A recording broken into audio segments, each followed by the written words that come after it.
Okay, so let's, without further ado, let's get on with our main event tonight. I'd like to introduce you to Ron Lutz. He's the Executive Director, do I have that right? Yes. For the Sauk Prairie Conservation Alliance. And you tell us what you're going to tell us about. All right, okay. Well, let's see how this goes. This is the first time I've ever done anything like this for this organization. I've only been there for 4 months, and I'm originally from the Pittsburgh area, but I've lived here in Mount Lord for 14 years. So, and I have this long, convoluted story of how I ended up here, but the Blue Mounds Area Project is pretty much responsible. It was during a tour at Quercus in 2021. And I realized I could probably get a job doing this kind of stuff instead of volunteering all the time. And now I'm here. And yeah, so I'll be playing a multimedia presentation here. There'll be times where you'll see a QR code on the screen. You are welcome to get your camera out, your phone, and take pictures of those QR codes. That'll take you to additional information. So, and I'm okay with taking pictures and all that other stuff. Without further ado, I'm the Sauk Prairie Conservation Alliance. Does anybody have any knowledge about where we're located at? The former Badger Army ammunition plant? All right, let's see if I get this to work here. All right, so it's located just across the border from Dane County, over there across the river, where 3 landforms converge. That's what we have such a unique landscape there. There's the terminal moraine, then the glacial offwash plain. Sorry. And of course the Baraboo Ridge, which everybody pretty much recognizes. And you can see them in the painting over here. These are actual locations that you'll be seeing. It's a highly eroded metamorphic rock, which is 1.6 billion years old. And to me, I find it just an amazing geological feature. I could go down a rabbit hole at any point during this lecture, even going back to the first slide, and talk about mastodons and all kinds of stuff. So, but it's really hard for me to just keep moving because I got like a bunch of slides to show you guys. But at any point, if you want to ask questions or get sidetracked, just stop me. All right. So roughly, this is where it's pretty good indication of where it's located, and it can give you an idea of the landscape. So the Badger Army plant's here. This is where Highway 12, if you're going to Baraboo, you go over the notch. On the painting, that's what this represents. That's an actual location. This bluff here is what it used to look like along this section here. And then you have this terminal moraine, was right here. And here's where the glacial lake, Wisconsin, when it broke loose and it flooded out, it washed out into this plain here. So here's the Badger outline, and you can see here's the Baraboo Ridge. Highway 12 is right there where that notch goes up somewhere over here. And this is where the outwash plain is. You can see this ridge when you're going through the one gate where we call it the S-curve, where our nursery is. And when you look through the gate, and you'll see a picture of it later on, you'll see this big hump in the land, and it's the edge of that, it's the edge of the terminal moraine. Is everybody oriented on the map here on where we're at? All right. So the Sauk Prairie, it was once a 14,000 acre grassland that covered much of that area. I mean, if you ever drive up there, it's just flat as an iron, and it goes on and on. And it's got hundreds of feet deep of just fine gravel, and then there's this fine silt, and it made ideal environment for prairie to grow, but it also made it an ideal place for the Badger Army ammunition plant, which is where most people are familiar with. Most people are, because 30,000 people worked here, and it's just been such a big part of so many people's lives. They manufacture nitrocellulose-based propellants during World War II, Korea War, and Vietnam. And here's a topographic map. You're going to get really used to seeing this shape as we go through. I paint this so you can see all the different things that are going on here. And you can get an idea of just how big it is. I made sure that this was to scale so that you can get an idea. It's 73,000 acres roughly. I still have not seen a lot of it. I've only started going there in 2021. It was the first time I actually went on the property. And I usually am on the Ho-Chunk land, because my relationship started with Ho-Chunk, as opposed to the organization I'm with now. And we'll take another quick look at the painting. It's amazing. This is out now on Army base, you know, so this serene, idyllic setting, full of different species. The Ho-Chunk land, they call it Mawakachunk. Is anybody familiar with the Mawakachunk or the Ho-Chunk property there? They were given a parcel of the land, and their council named it Mawakachunk, and Tewakachunk is what they call Devil's Lake. To them, it's a very sacred place. It's a place where their ancestors gathered. But instead of me putting words in their mouth, I'm going to let.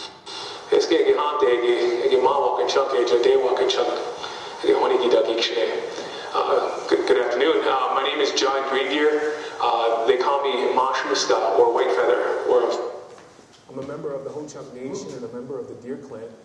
Today I was asked to share a little bit about a place that we call Mawakachunk, or the sacred earth, the sacred land, and on the other side, Dewakachunk, they were called the sacred lake or spirit lake. We've come to discover how important that this piece of land, which the old ones will call the flats, served as our epicenter in a lot of places where, you know, if you take a look at our communities in La Crosse, in Madison, in Wisconsin Dells, in Baraboo, and Toma, this was a thoroughfare through our state for Ho-Chunks to settle. 4 main villages within the 20 miles, a number of effigy mounds just within walking distance from where we are today. Medicines that only grew in this area, plants, wildlife, habitat, number of homes that lived, that were dwellings that were on the side of these bluffs that they used for protection from the weather, or on the south side to gain as much of the warmth as we could. I always prefer to let people say things in their own words to me trying to explain what they do. So you'll see a lot of clips like that. So pretty much this is what the history happened with the Ho-Chunk here. After the Treaty of 1837, which we're not going to get into. I could go down rabbit holes here of history like crazy. So many different directions. The relation to the Black Hawk War. Oh, we could be here all night. But this pretty much sums everything up. So they seceded 3.7 million acres, which would be this territory here. And the removal period was from 1837 to 1888. There were 8 attempts at removal. Sometimes they just take them across the Mississippi River and just drop them off there. And they just walk home. You know, they wait for the army to go away, and then they walk home.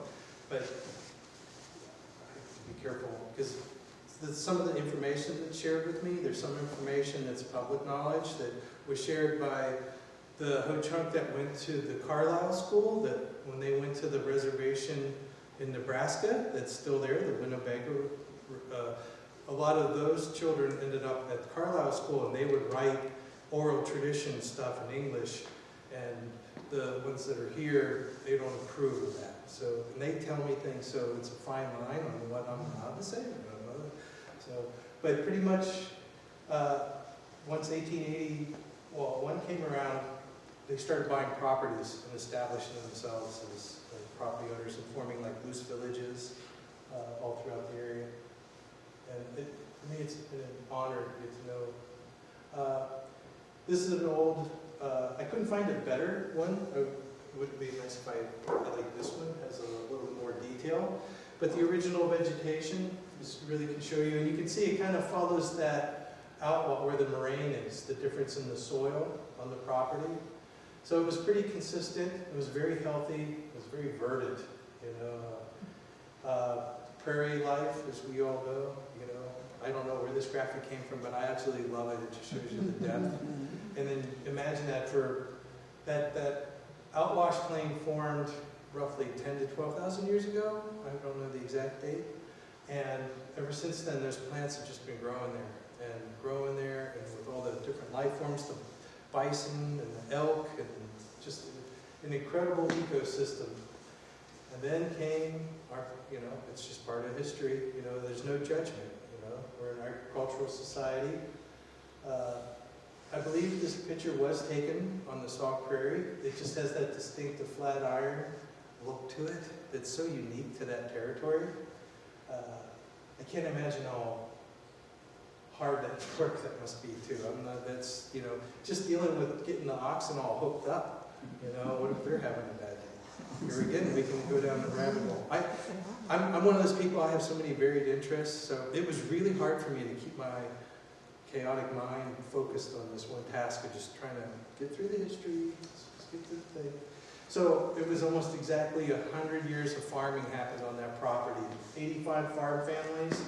And let me tell you, there are people very, very, very much emotionally connected to that land. I have met so many families that have lived there. These were their families that got moved. There's still a lot of hurt feelings over it. For me, it's an interesting situation because, as I said, my exposure came through the Ho-Chunk. And so I was used to them. And then I hear all these farmers saying, yeah, they kicked us off for land. And I'm like, So, you know, it's an interesting perspective. There's been a lot of pain and a lot of hurt associated with this land. And then just thinking about what they were manufacturing. So by 1937, it was pretty much all plowed up. It was all agricultural. It was rich soil. It was very successful. What kind of years did what year when they was moved off from Badger? That's going to be the next slide. Oh. He asked when did they get kicked off the land? Well, in the late 40s, the U.S. Army, they realized, war is coming, and they started doing an inventory, a survey of our preparedness, and they realized the U.S. is not ready. We don't have enough guns, we don't have enough ammunition, we don't have enough men, we don't have enough tanks. And so they started surveying properties in 1940. A lot of the story goes of Pearl Harbor happened and suddenly the plant went up, but the process actually started a year prior. And the location had to be like 250 miles from the coast, or not from the coast, from a foreign nation. It had to have good rail, it had to have some highway, it had to be away from a metropolitan area, and that prairie was just ideal. There were already rails that had been run up there for the iron mines. I guess there's another, we could go down another rabbit hole about iron mining and stuff at Devil's Lake. And the rail baron, he kind of greased the tracks because he wanted that income too. So there was some graft involved. That's our government. That's government. It happens. But then when war declared, it happened like that. They were already prepared. They had already had the site identified. They were able to move on it pretty fast. People were kicked out pretty quickly. 1942, the U.S. Army condemned over 10,000 acres of land owned and lived on by some 80 farm families on the Sauk Prairie in order to construct the Badger Ordnance Works, later renamed Badger Army Ammunition Plant.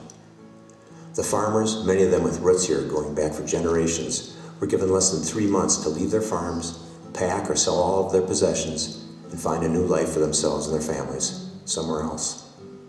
This was devastating for many of those families, and the impact, the deep loss and anger were felt for generations. So you can imagine, that would be pretty, especially if you have kids, and you see them, they're hauling their houses away. Holy mackerel. That's just an amazing thing. Here's the land acquisition map. And to orient you again to the painting, this is roughly where that part of the painting is, with the notch. Again, we can go down all kinds of historic rabbit holes just talking about that. So from agricultural to industrial land use pretty quickly, 12,000 workers come descending into the area, building this thing as rapidly as possible.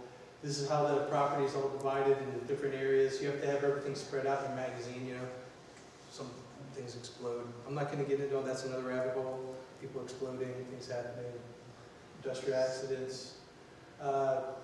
They really cook. You can see this was a cornfield. Now they're already putting in homes. And there's the Baraboo Range in the background. Very recognizable. Things went up really quick. They brought in workers from Jamaica at one point, and they brought in workers from Barbados, I think was the other country. They brought in a lot of foreign workers to help work. I've met so many people that have worked with the Ho-Chunk work there. A lot of Ho-Chunk work there. I can't even begin to tell you how many people are like, oh, I work there, and they'll tell me some kind of anecdote. I could be here all night.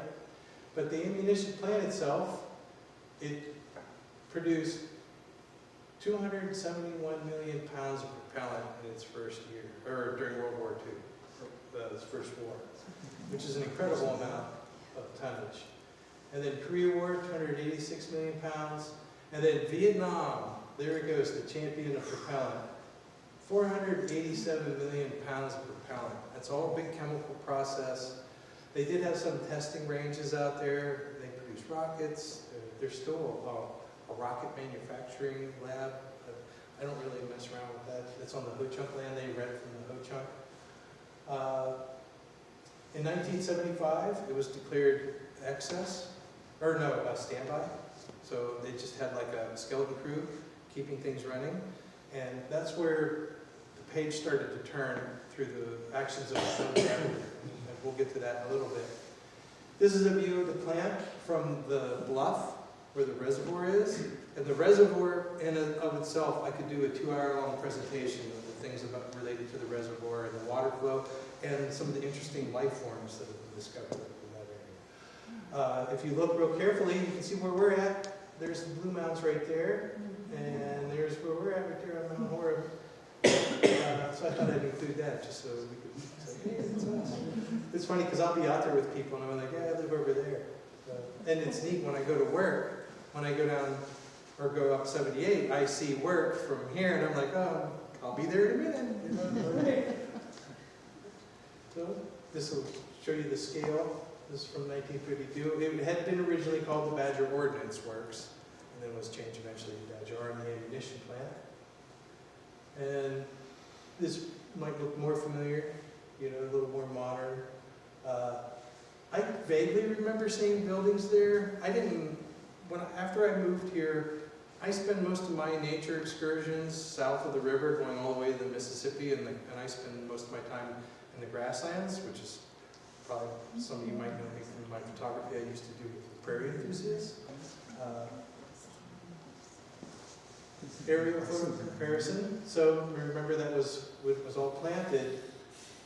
And the unique thing that I really wanted to point out here is even though the plant is massive and it's this big toxic war machine, you see all that green space that's opened up. There's a lot of space that was just not being touched. They weren't doing things. And that included a couple of remnants of original prairie.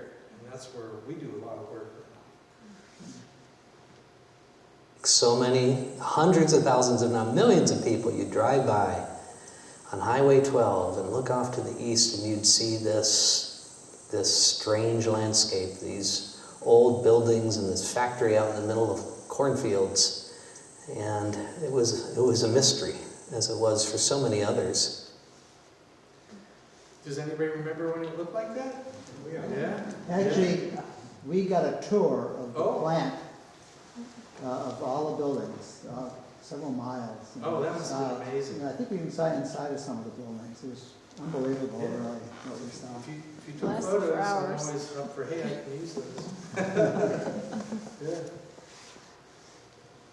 So in the 70s, the 80s, I could, again, this is whenever I tried to digest the amount of studies that have gone on this property, it's mind-boggling. I mean, it's just mind-boggling. Sorting through it all to try to get the actual facts was kind of almost overwhelming. But basically, through the 70s and 80s, they really started doing research and saying, hey, this stuff can kill you. Because some of the practice, especially during the war, they just burned things in big burn pits, and the buildings were all full of asbestos, and it was a very unhealthy place to be. They started discovering contamination of surface soils and groundwater, and then they started doing more research, and they discovered that there's these large toxic groundwater plumes that are hazardous to human health. One is 3 miles long. You can see it goes right under Prairie du Sac, and they all connect to the river. The little black dots that you see, those are the sample wells that the engineering organization is going through. Right now, the U.S. Army is putting forth their proposal for remediation. You can see all I'm not even going to try to tell them because I'm nervous and my mouth's dry. But you can see all the various chemicals. In the past, they have had a lot of remediation. This is just like trying to decide what to tell you they've done was hard too. So I just tried to keep it general. But basically, there are large tombs that are there with everything buried underneath that are in these big, they took clay from the one part of the property and they made clay-lined tombs and put all the toxic soil and stuff in those tombs. And that's all now all gated off and no access to the public. And hopefully that'll work. I'm not a scientist. Of course, they removed all the buildings. There are some areas, like my first time I ever had gone there, I had looked on Google Maps and you see the map of all of the streets. And when I went out there, I'm like, there's absolutely nothing here. It's just all flat prairie. And I started riding my mountain bike and I was riding on all these streets that were all overgrown and brush everywhere. And it was just so post-apocalyptically strange. And there's a lot of those roads are still there. You can get lost, but you know, the bluff is always in view. So. But you can see 78,000 cubic yards of material on the landfills. That's a tremendous amount of toxic material. I'm going to talk a little bit about what the Army is proposing on doing now. So they just had it's public discussion. You can submit comments and they will go on the permanent record for this up until February 28th. They hold continuous meetings trying to keep the public informed. And what they're talking about is going to be like a 25-year solution for these toxic plumes. I'm going to go backwards. What they found is in the most recent testing, oops, I went the wrong way. Oops, I'm sorry. I don't know how to make this go. Stop. Sorry. My apologies. No worries. Like I said, this is the first time for me.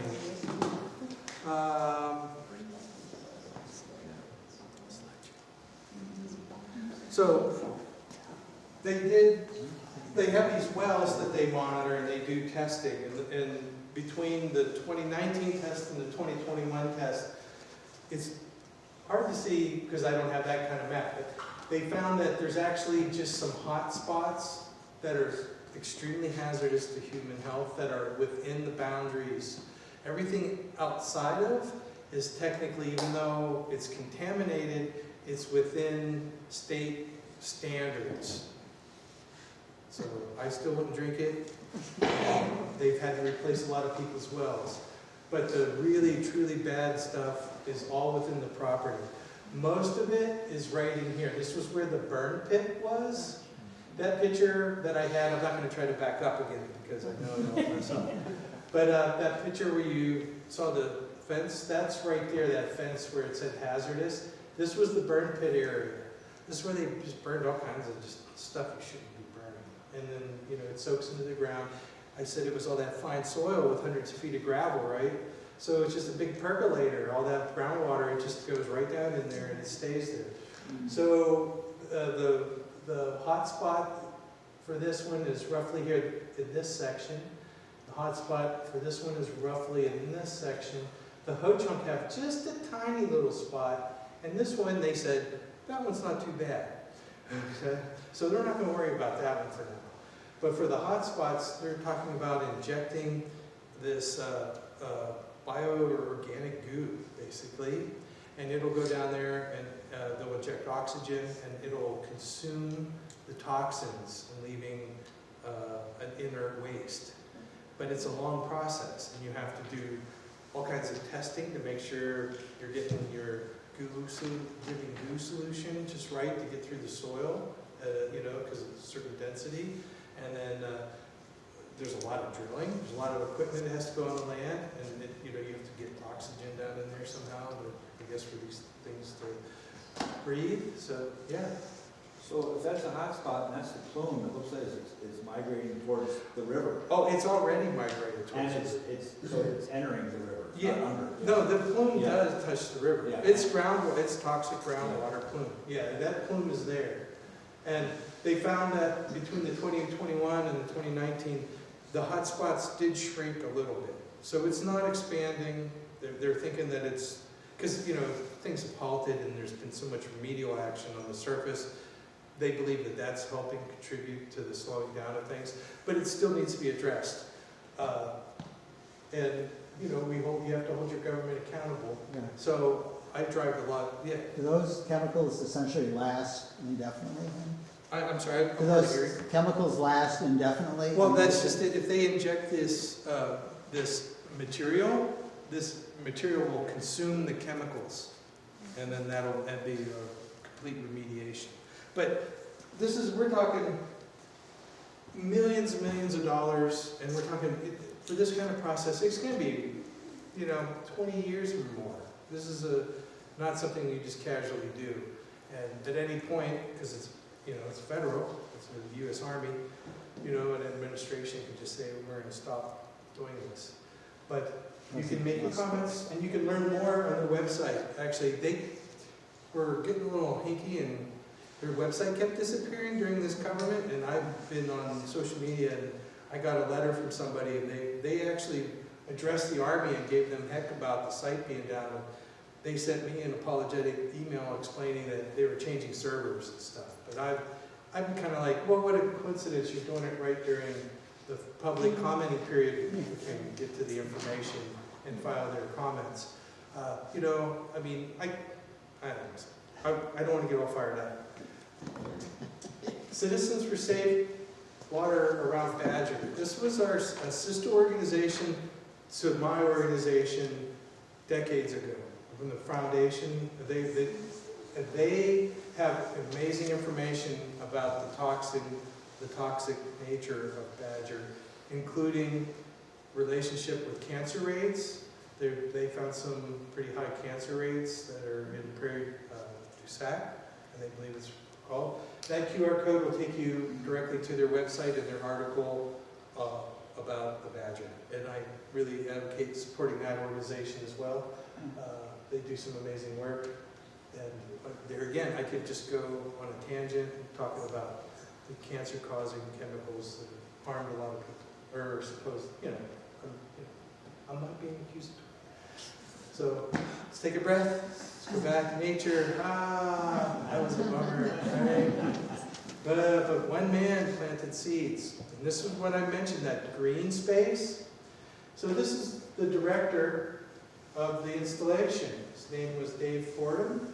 His wife is my treasurer, and she's amazing. She keeps me in line financially. I love it. Otherwise, I'd be like, woo!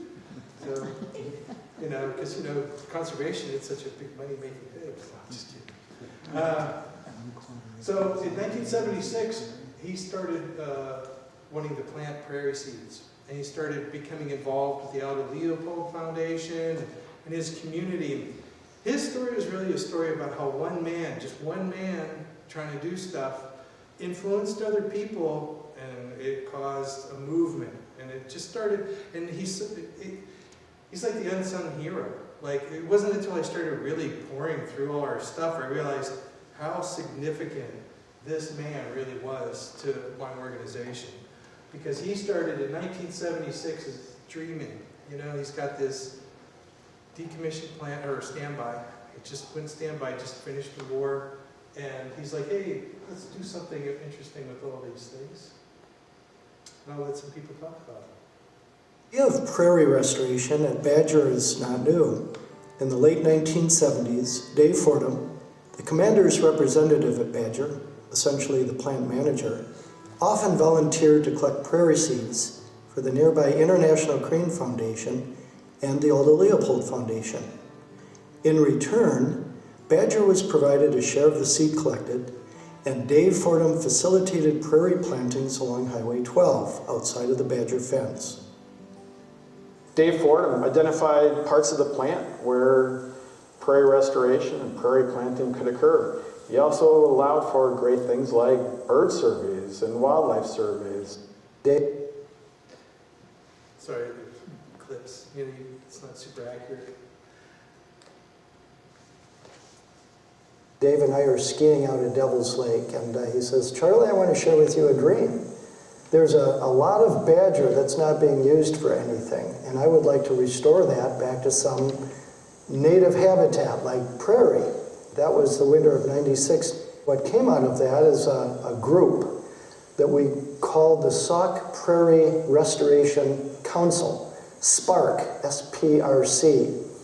And over the course of the next 2 years, I facilitated a process to create what was called the Preliminary Restoration Plan for 1,300 acres of the badger plant.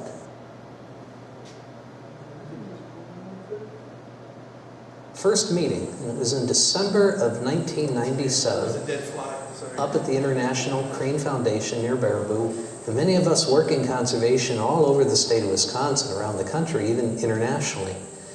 And here was an opportunity to think about applying those same ideas and skills and relationships to a piece of our own landscape here at home. So after that first meeting, I stepped up to be the volunteer chair of this new coalition. One of the very first calls that I made, in fact, was to the Ho-Chunk Nation. The Ho-Chunk Nation, whose ancestral territory we are in here, who had a strong interest in the future of the Badger Army Ammunition Plant. And it was really important to start that conversation, to understand how the Ho-Chunk viewed this piece of property and what their interests were. And now, about this painting that I keep showing you guys. Because this painting, this is an example of how a piece of art can influence a movement too, because they use this painting to get this whole process started and gain interest for this movement to take back the property. In '97, as discussions about the future of the soon-to-be decommissioned Badger ammunition property began, Mary Yackel and Virginia Metcalf, our two prairie godmothers, gave life to the vision being developed by the conservation community. They determined that the vision must somehow be depicted visually to get the message across to the community. The role of the Sauk Prairie Conservation Alliance has changed considerably in its 20-year history. It started out obviously promoting an idea, a vision. Mary and Virginia had the vision, and they translated that vision into a painting, which they commissioned from Victor Botkin, a fine painter who was at that point working for the Crane Foundation. He'd made a massive painting, which they called Sauk Prairie Remembered, a Vision for the Future. It was a visual depiction of the landscape that we were envisioning for the future. And so we stood behind that vision, that image, that iconic painting as what we wanted to do out here at Badger, restore a lot of the landscape to some of its original native habitat. We admired these two women who so diligently hauled this gigantic painting all over southern Wisconsin. It is a big painting. And when we asked them how they had the stamina to keep doing it, they said, oh, we let George do it. George was their truck. Mary and Virginia were founding members of the Alliance, and they kept saying, imagine, just imagine. We thank them. Yeah, so to me, this just shows how powerful just a piece of art can be. You know, a well thought out piece of art, something that gets people's attention. You know, so I'm trying to get it out in the front again. Normally I have a bunch of posters to give out, but I ran out during Eagle Days. That was a crazy experience. I've never talked so much in my life. Yeah, I wish I would have met him. I think he would have been a really interesting artist to meet. My relationship with the property started with the artist. I'll talk about that in a little bit. Lots of folks who came forward with plans for Badger. There were all kinds of proposals for a prison or a racetrack or all kinds of different ideas, reindustrializing the plant. But there was no process to help work through this. Our congressman at that time started a process to try to solve this, but it wasn't given enough time. In my memory, I think it was originally 4 weeks or 5 weeks. And you cannot solve a complex issue like this in that short a time. During the Klug Commission, we'd meet at Spruce Street School, and we'd talk about what we'd heard and what we liked and what we didn't like, and there was a whole lot we didn't like. We wanted to keep the industries that were developed in the communities and not have them rivaled with businesses that were developing in the Badger plant. And we also knew that if they put industry into the Badger plant, they weren't going to clean it up. So we wanted the land cleaned up. And it was shortly after that that this loose coalition came together that we called the Community Conservation Coalition for the Sauk Prairie. This was not going to be something that people in positions of influence or authority in the state government or the federal government were going to tell us what to do. It's one that we in this community were going to generate ourselves from the bottom up. It's a community action, you know, it's inspired by using art and sciences. It's pretty amazing. I would have loved to have been part of all that, but I was just a kid. Well, maybe I would. A friend of mine once put it this way: we used to say it's all about the land, but it's not. It's all about the people. It would always come down to personal relationships and trying to get folks to work together. And that's been so much of our work: listening, exchanging ideas and information, exploring our shared aims, with a faith that with some creativity and flexibility, we could all work together in the same place. The Badger Reuse Plan was signed in March 2001 by the 21 participating stakeholders. The plan provided a blueprint for Badger's future green vision. Participants included Kurt Miney, representing the coalition, future Alliance President Dave Tremble, working for Sauk County, as well as Alliance members Mike Mossman, who represented the Badger History Group, Mike Dagan, who served as the DNR Secretary's representative, and Sauk County Board member Bill Wenzel. All contributed significantly to this groundbreaking document. The reuse plan set the stage for the eventual land transfers and cleanup. And if you want to know more about that, you can get to the YouTube video. It's like 25 minutes long, and they can talk about more details about the political action and all the amazing things that happened. But they divided it up into 5 parcels. You recognize that shape by now, I'm sure. I'll just start at the top. Bluffview Sanitary District is this blue. Basically, that's just a sewer line that connects that little village that's across the street to the main sewer system. It's just a right-of-way. They really don't do anything with their land, and in fact, sometimes they forget to put the manhole covers back on. And a friend of mine, Mike Mossman, his tire went down into an open manhole cover that was covered by vegetation. And all I could think is, thank gosh he didn't just walk into that. It just disappeared. And that would have been like, anyways.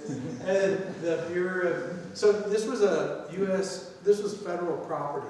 So when it was declared surplus, that opened it up to being claimed by other federal agencies. And that included the Bureau of Indian Affairs. Through treaty rights, they can reclaim some of that property. The USDA, they were already established. They're this big pink area. You might see their fields out there. You know, and they're doing a lot of research with the UW. Amazing people. Dr. Allison Duff's one of the more interesting people I've met. The National Park Service, of course, the DNR, which is the part that I'm boots on the ground mostly. We work in areas of that. And the Wisconsin Department of Transportation, which is, of course, 78. It's right there. The 3 big ones are, of course, the Department of Natural Resources. There's 3,400 acres. It's pretty big, and a lot of it is poorly maintained, just due to budgeting and other various issues. Dairy Forage Research Center, 2,100, and then the Ho-Chunk have their 5,500, which is up in here. Their property is closed to the public, except for during certain events at the Art Center. And you'll get how to get information about that in here too. So the Sauk Prairie State Recreation Area, if you have ever tried to go in there, it is a labyrinth. You will get lost. It's very easy. It's poorly marked. When you enter in off of Highway 12, you go past the Badger History Museum, and you immediately hit Ho-Chunk Nation, and it says keep out. And then the poorly maintained road off to the side with a bunch of orange cones. You take that dirt road and you snake your way over, and then you can get into our area back in here. The easiest way to get onto the property though is to take the Great Sauk Trail, which is right here, bicycle trail. I highly recommend it, especially in late summer. The Ho-Chunk Nation was just a sea of yellow flowers. It was amazing this year. And when you see the sun setting on the other side of them with the bluffs in the distance, absolutely gorgeous view. 3 of our favorite areas that we work with. There's a variety of oak trees.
That we clear in this area. I'm going to talk about that in a little bit.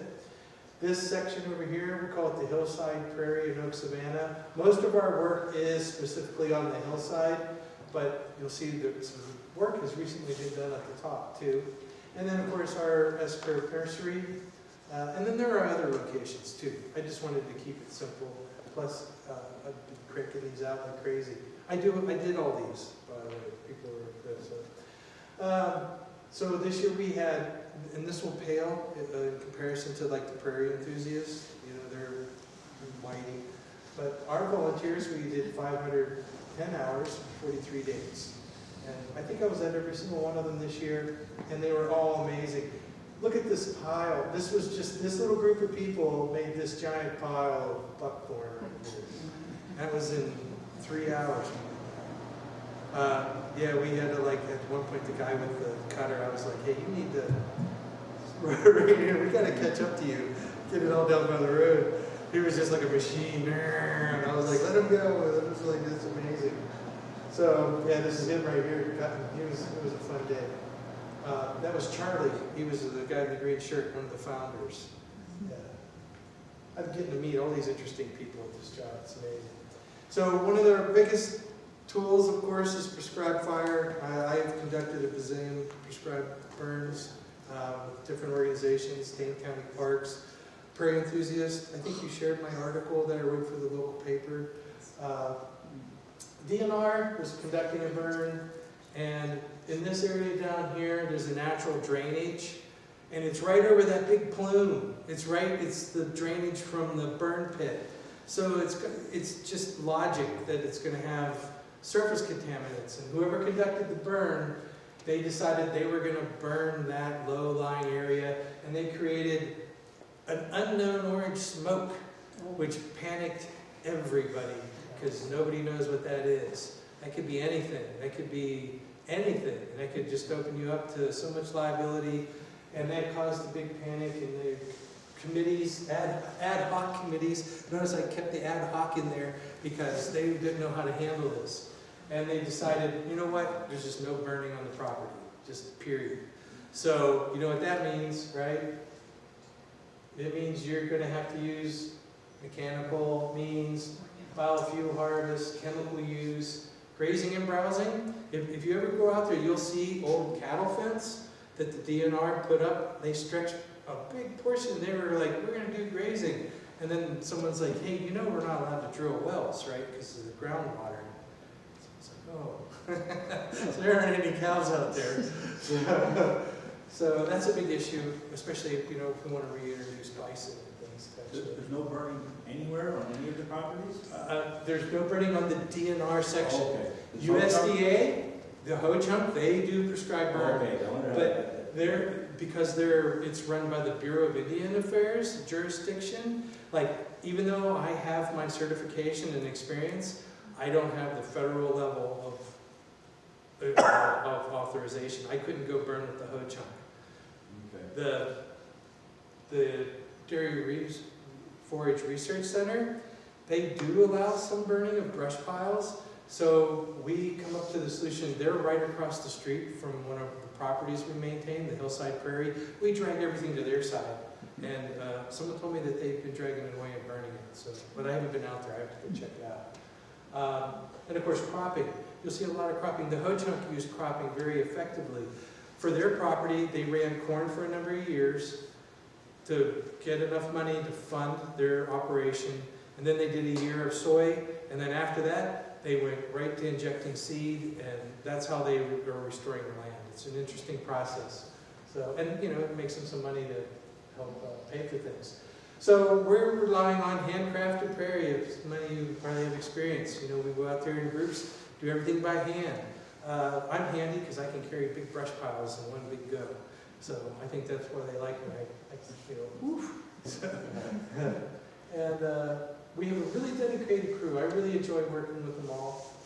And we have this situation. So conservation efforts, you know, someone's like, hey, a tree's a tree is a tree. We need to put some trees. They say we have to put trees on the property. No research, tree's a tree is a tree. So they planted all these different species that are just destroying us. That autumn olive, I cannot tell you how much I've come to hate. I hate it more than buckthorn now. And I used to hate buckthorn because I did a tremendous amount of work in Stewart Lake at the early beginnings of that in 2014. I was, me and the neighbor, we did some of those initial trails that are in there now. We started that, just hacking through the buckthorn. So that was, I have pictures, it's pretty amazing. So the smothering brush, that it was like that at the top of the hill. This is where the Hillside Prairie is along here. They did some mowing for us. They got a grant. The DNR came through. But, you know, to me, it just illustrates this is our state government getting a grant from an outside agency to pay for this instead of funding it themselves. Our tax dollars are not going to restoring the land. They have to get money that could go to organizations like ours instead to pay for things. So it's just one of those things that I'm like, But I still appreciate them doing it. And I made an awesome social media post letting people know about that. I'm running out of time. Operation Fresh Start is an organization that we have come out, almost to the end. Operation Fresh Start, they're an academy based on the other side of Madison, and they've done a lot of work at Stewart Lake. They work with Dane County Parks, and they give people a second chance at life. Some of these kids have had trouble, and they don't make it in the high school settings and stuff, so they find a way of getting careers, and they're extremely successful program. Alliant Energy gave us a grant. We were able to have them come out for 1 week, and they did a tremendous job. I mean, they cleared around trees. They cut a swath so I could get from one side of the top of the Hillside Prairie to the other. Very professional and very educational, and I love the whole healing story because that's what we are. We're an organization about healing the land. I got a quick question. Who did the planting of those other species? What were they? Who did them? The Army. The Army. The ground, whoever was running the property at that time. Yeah, because the plant wasn't decommissioned until '98. So, that was just someone saying, hey, a tree's a tree's a tree. You know? Just requisition it from the Army base, poof, there it is. So I started getting involved with this organization in an indirect way. I told you I started with the Ho Chunk. Then one day I was at a lecture, one of the Ho Chunk elders, and Mike Mossman, who I had met on a Ho Chunk event, happened to sit next to me. He said, hey, we're clearing all these champion oak trees on Badgerlands. You want to come help us? Because he knows I like to do this stuff. I just do. I enjoy it. To me, it's very therapeutic sometimes. And I said, sure. So I showed up here. That was the first time that October. Big old oak tree that was just completely getting smothered. And now periodically there's this Dan Howling. This is kind of his baby. He's gone through and he's identified all these really, truly old oak trees that are on the property. And we're trying to restore around them and stuff. And I absolutely love the work days. Here's a little time lapse I made. And you can't see the tree. That's the amazing, I used to work at Cave in the Mounds, and you know the trail they have there now, it used to be just a loop going up and down, and it was all thick brush. I would go out there with hand tools, and I'd clear it. And I have before and after pictures where right next to the trail there'd be a tree, no one could see it, and I'd clear all around it, and then in the day people would be like, wow, I never saw a tree here before. Like, where did it come from? And it's just because of this, this effort, moving my hand. I'm the guy in red that's running around out there. That's very cool. Yeah, my background is as a photographer, and I produced educational content at a museum. Nobody put a pile between the camera and the tree. Oh, that was Yeah, pile over here. Yeah. And you see the girth on that tree, right? I even when I go to that thing, and it's an amazing process. They're an amazing crew. We do that in conjunction with the Badger History Group. Sorry, trying to. I don't want it to go. I guess I have to go over here. Hit the escape. Escape. Up and hit slide. Sorry. Oh no, they're going to fire me. You only wish. Oops. Why isn't it not full screen now? Sorry about that. Inexperience. In my role as a wildlife biologist, I conducted breeding bird surveys at Badger in 1998 and documented how extremely important this landscape was to many rare grassland birds. This and my subsequent surveys led to the proclamation of Badger as a Wisconsin important bird area. It's connected to the land around it. What happens to the land around it makes a difference to what happens on that piece of land. And wildlife that uses the adjacent landscape can also use Badger and vice versa. And it makes for a more viable population of animals and plants. Peregrine falcon also wouldn't be there if it weren't for Devil's Lake, real nearby, where the cliffs occur, where the peregrine nests. So it nests on the bluffs at Devil's Lake. It comes down to Badger to feed. It needs that large landscape. And that's the same with many other species. So Badger is not just an island. And I believe that, what you guys do, Blue Mountains, relates to what I do there. We're not just an island. The driftless area to me is just, there's just so much to it. Anyways, let me get back.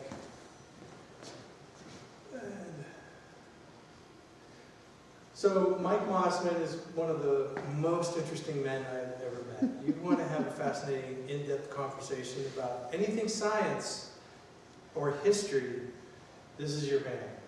And he's very gentle spoken. That was him on camera talking. He will never talk down to anybody, and he takes the time to explain things. I've had some amazing excursions with him. Our organization with Grace got a grant last year and helped support his research. So our organization, we support research. That's one of our goals. And I like to promote research and share all this stuff. If you follow our social media, you'll see what I mean. This is just a general picture of, some of the pretty pictures of our area, the Sauk Prairie State Recreation Area, which is open to the public. And it's open to a variety of uses. There are some uses like the natural, like my friend Mike, he doesn't like some of them. People take their dogs in, there's dogging and stuff. You're allowed to, it's a state recreation area. But, it's not always good for the nesting birds. It can be, people hunting with their dogs out there. And then, we had a motocross race there last summer. Lots of guys on their bikes flying around and chaos. But, it's a multi-purpose. It's a state park, or state recreation area. So that means multi-purpose. I've heard talk of putting in a gun range. We're talking right now establishing a visitor center. There's one pit toilet, but you'll have to get one of my maps to find it. And then there's Mowakachunk, which is the Ho-Chunk Nation. This is a picture I took on the day I got this job. The day they hired me, I had to drive to Baraboo to sign my paperwork, and it was pouring rain all morning.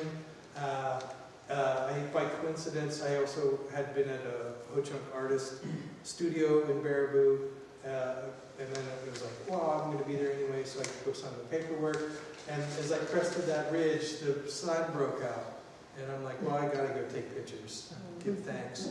So I went and gave thanks. But you can see, it was just a sea of yellow. I really highly recommend, since you can't enter the property, to ride the Great Sauk Bike Trail. It's paved, it's beautiful. It does not connect to Devil's Lake yet, but eventually it will. And it goes all the way into Sauk City, so you can go, and eventually it'll come down to Madison. That's their goal, is to have that connect. But yeah, I highly recommend seeing that. And then the Dairy Forage Research Center actually is a very viable birding nesting site. Their borders their crops and the way they rotate things, and their manager, Dr. Allison Duff, she's an ecologist, and she actually is a founding member of my organization. And in my research, I found all these photos of her from like 20 years ago, and she's just this kid. So I can't wait to like show her those when I see her. Like, hey, this, remember this? And hopefully someday we can get it looking more like this, you know? It's a lot better than when it was a big plant. And it still has its issues when we got that ground plume. But we're not done yet. There's still more that we do. We don't just do outdoor. We also have this apple core research that we do. So they discovered, because of all these old farms, that all these orchards that just stood there growing on the property. And there's a tree, what's it called? Methuselah? Okay. There's an ancient apple tree there. They took grafts, and they found all these unusual varieties of apples. If you want to go down a rabbit hole, you talk about apples with these guys. They will mesmerize you for hours, and if you're lucky, you'll get some amazing apples. They gave me one last fall that I can't even describe. I've never had an apple that tasted like it. There's just nothing like it. It was incredible. We participated in education tours, and I'm like, so my background's in education, and I work for the Mount Horton School District, so education tours are big on my priority. And this was a big one we did with the Wisconsin Summit for Natural Resources volunteer convention they had at Baraboo. And they had a big group of people come down, and it was one of the more informative tours. And I had just gotten hired, so I was just kind of like in the background. And people were like, do you have volunteer opportunities? And they indicate to me, and I'm like, yeah, but I don't know anything yet. I can't tell you anything. I don't know anything. I knew very little about this stuff before I started. Putting this presentation together actually gave me a good education. So. We also do lecture series with the Badger History Group. Our next one's coming up February 13th. It'll be in Prairie du Sac. You can get information on that QR code or through our website. And then my relationship is, of course, with the Little Eagle Arts Foundation. This is not the Ho-Chunk Nation. This is an arts organization, nonprofit. They are leasing the old fire engine house on the property for their art studio. And they hold events there. They have cultural events, art markets, and you can find out information on their website. I feel, for me, it's been such an honor to build this relationship. I help install a lot of their art. If you've been to the Aldo Leopold Foundation recently, you can see in that second picture up there, there's crane, it's a tile art piece that's now there at the entrance to the trail. So that was a fun day putting that in place, that those crane that are right next to us were watching over the fence. They were like, what are these guys doing? So, but yeah, it's a interesting experience, and I treasure it.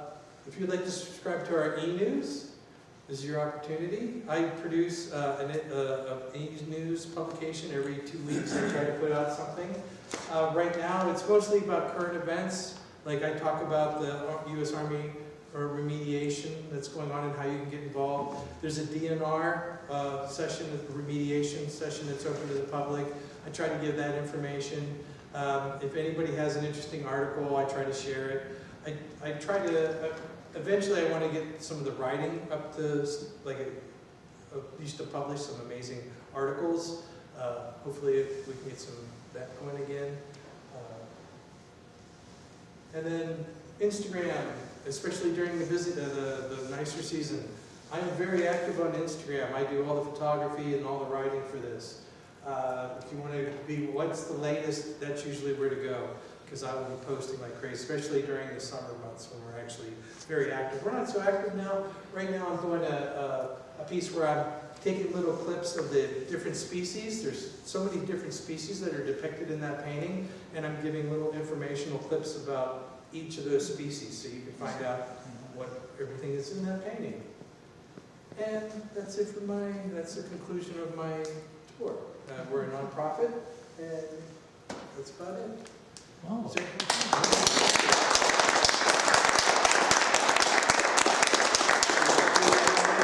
How's that? Anybody, we do a little Q&A? Yeah, I'd be happy to answer questions. How about the museum in the front?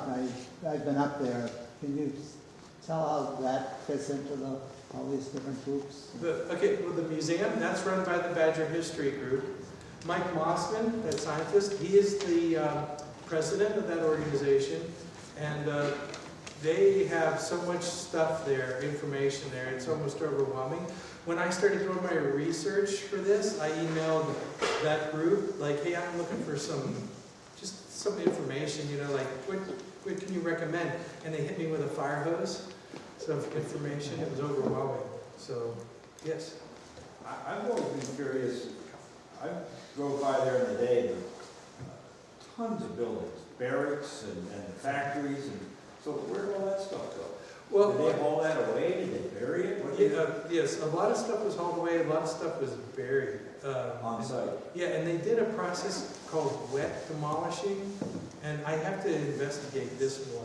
Because of the asbestos in the buildings, as they would tear down these buildings, they were soaking them with water at the same time to keep the dust down. But it's that porous sand. So, I'm like, and then they must have had to scoop up the earth that it was on too. So like I said, that's a huge rabbit hole on how they did the cleanup. I don't have time to get too depth. I gotta figure everything else out. Yes? Are there ongoing communications with the Ho-Chunk Nation, and if so, how's that going? Yes, there are, with the nation itself, not just the art studio, but the nation. Yeah, we just had a meeting a week or two ago to discuss the initial beginning process. So this is like a future thing that we're all working on. Part of that master agreement plan that everybody agreed to was the establishment of a visitor center. So, and that can take any different amount of forms, and a lot of different people have a lot of different ideas. But between the Ho-Chunk Nation and the Little Eagle Arts Foundation, because you have the culture, part of the culture, and with us, we're starting to discuss a visitor center that's more of a cultural center that might end up being based on the Ho-Chunk land. And if we do if it's done in a certain way, the Ho-Chunk might end up funding a big portion of it. So, because it would be on their land, and they give them a lot of control on how they're represented in culture. And but it's at the very beginning stages right now, like identifying who in their government, because their government's changing right now because of elections, so they're going through a cycle as well. They have their own government structure. So it's identifying who's leaving the government, who's taking their place, who won, who do we send letters to. Does that answer it? Yes. Oh, okay. Yes? When you go by on the highway, the entrance is pretty, it doesn't look like there's much there. Bad, and the pothole's still there at the entrance when you go by. Oh, it's a disaster. I'm not throwing stones at the DNR, but this property, because a lot has been done to this property considering what it had been. So I have to keep that in mind. And already the state has spent a tremendous amount of money on this property, and they're at the point where it's like, well, we're not, road improvements and stuff like that. It's just not on their agenda. There's so many other things going on. They're still, like, there were plantations of pine trees that they just got done taken down. So they're like focused on still, it's a mess. Honestly, it's a big mess. As very confusing at times too. And there's so many different players. To me, I'm like, and I don't know anybody. Which is an advantage, yes. So I did take the bike ride a couple years ago, and it was hard to see development. Right.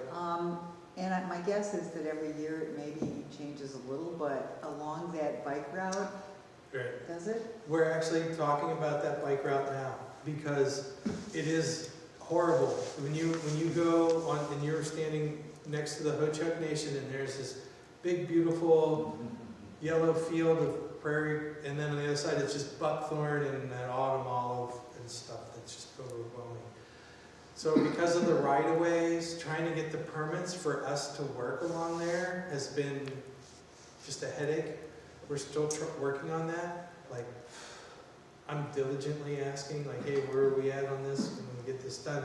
Because I'd like to have more of our volunteer efforts along that bike trail, because then we can also generate interest with people. Because when people see us, they want to know what we're doing. And I'll set up my big yellow tent and give people water and animal flyer, and hopefully they'll come out and help us get some of this stuff down. Yeah. So, Yeah. but hopefully, yeah. Did I answer your question? Yes. Yeah. I'm getting tired. I'm starting to. Any other questions? I'd just like to know if anyone in the audience has a relative who worked at the plant or has a family connection to the farm families, or just generally. Yeah, no connections? There's people that, friends of ours, or family that used to work there, yeah, that was something, I don't know, big plant.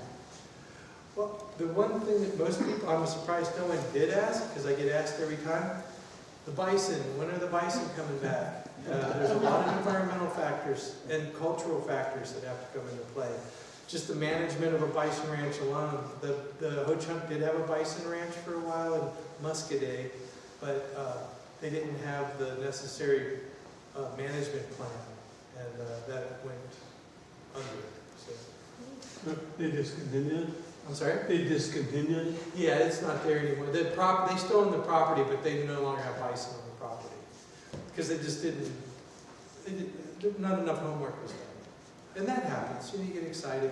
Yeah. I'm just curious, the old railroad track from Madison to Dodgeville goes along the ridge line. I understand that was once buffalo trails, because the buffalo had the way to take the easiest route. That would make sense, but I don't know the answer to that. I'd have to research that. Yeah. That's an interesting idea. Any other questions? I'm sorry I went over. We should let you go. Yeah, actually I'm supposed to be at a board meeting. But they know I'm here. Ron, thank you.